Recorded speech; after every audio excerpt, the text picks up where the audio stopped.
Assalamualaikum warahmatullahi wabarakatuh.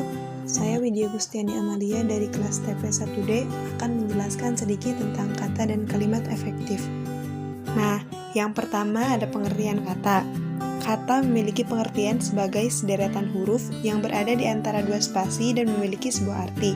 Menurut bahasa Sanskerta, pada awalnya unsur ini berasal dari kata. Tulisannya ada haknya ya setelah T, yang memiliki arti bahasa, konversasi, cerita atau dongeng. Menurut Noam Chomsky, seorang profesor linguistik dari Amerika, kata adalah dasar analisis kalimat yang disajikan dengan simbol N atau nomina, V atau verb, A atau adjektif, dan sebagainya. Yang selanjutnya ada tujuan kata.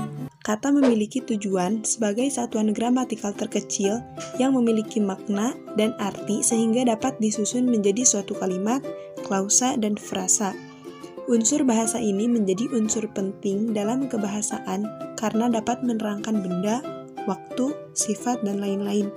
Selanjutnya ada fungsi kata. Yang pertama, fungsinya sebagai subjek adalah bagian dari kalimat yang menandakan apa yang sedang dibicarakan. Kedua, sebagai predikat ialah menandakan apa yang dibicarakan oleh subjek atau keterangan tentang apa yang dilakukan oleh subjek. Yang ketiga, sebagai objek ialah memiliki peran sebagai penderita atau yang mengalami suatu hal. Yang keempat, sebagai keterangan, berfungsi untuk memberikan keterangan terhadap unsur lainnya. Yang terakhir, sebagai pelengkap, terkadang ia dapat berfungsi sebagai keterangan dan atau sebagai objek.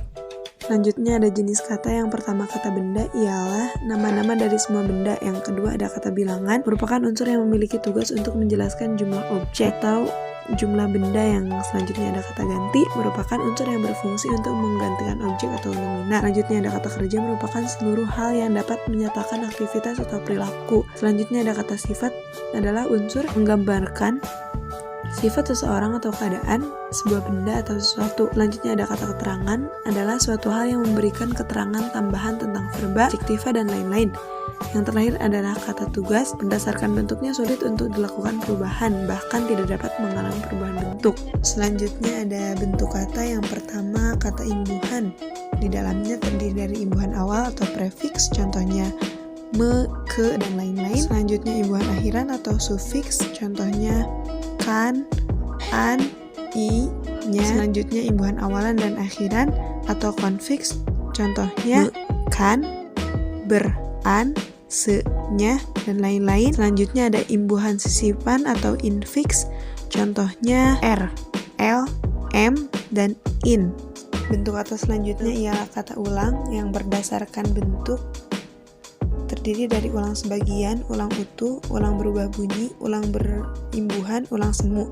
Dan yang berdasarkan fungsi dan maknanya, ulang bermakna mirip, ulang bermakna jamak, ulang bermakna berbagai macam, ulang bermakna saling, ulang bermakna intensitas, ulang bermakna bilangan, ulang bermakna keadaan, ulang bermakna tindakan berkali-kali, dan ulang bermakna kegiatan.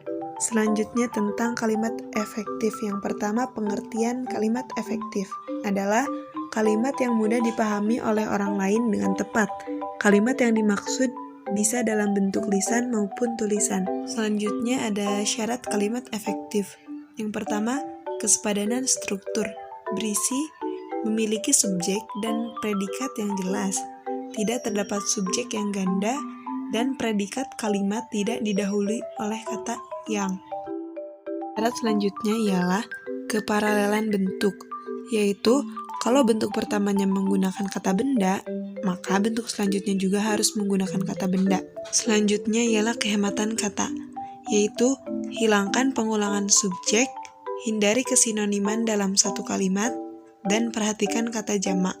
Syarat selanjutnya ialah kecermatan penalaran, yaitu harus memperhatikan pemilihan kata-kata supaya tidak menimbulkan makna ganda. Dan yang terakhir, kelogisan bahasa, yaitu ide pada kalimat efektif tersebut dapat diterima oleh akal dan penulisannya sesuai dengan ejaan yang berlaku. Mungkin cukup sekian penjelasan dari saya. Kurang dan lebihnya mohon maaf. Wassalamualaikum warahmatullahi wabarakatuh.